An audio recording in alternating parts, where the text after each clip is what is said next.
Hello YouTube. Today we're gonna talk about emulation on Android boxes, and I'm going to talk to you about playing like NES, SNES, uh, Sega, and other classic formats. And the first thing about these Android boxes is you want to try to find like around a quad-core processor with 2 gigs of RAM, and I also would say that try to avoid like Android 4.4 since it has like it shares the storage, internal storage, and if you try to add like external storage by the TF or SD card, you might end up with that you cannot uh, read the ROMs and stuff like that from the TF or SD card. So try to find Android 5 or up. This one got Android 5, I think, or is it 6? And this got 4.4. This is only a dual core with 1 gig RAM, so like Sega, I think Sega works, and maybe NES. Also, another issue is if you want to connect some kind of mouse or something, you can only connect the mouse and you have to plug it out every time and plug in the controllers. So try to find as well something like this who has 2 USBs.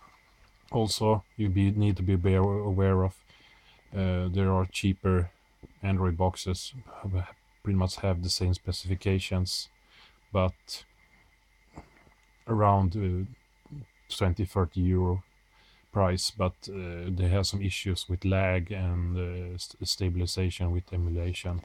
So try to find an Android box like this. This one is really good. It's about slightly over 30 euros or something like that. So this is fairly stable.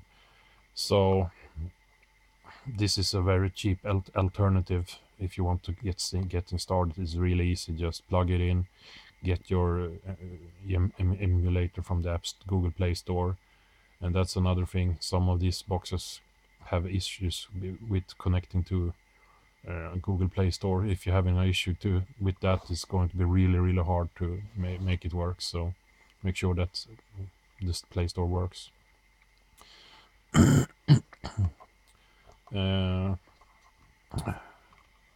Biggest issue I have with Android boxes are controllers.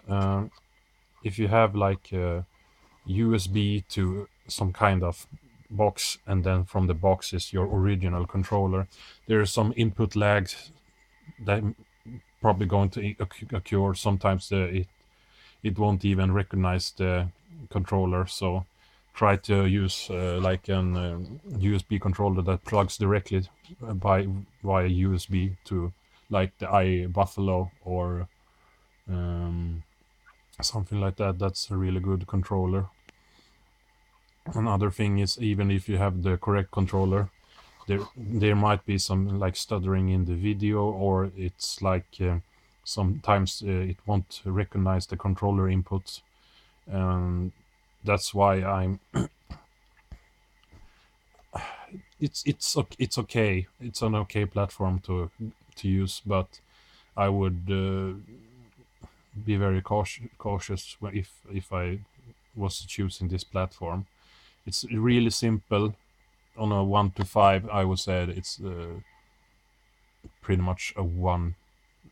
1 is the easiest, 5 is the hardest. 1, it's really easy to get started.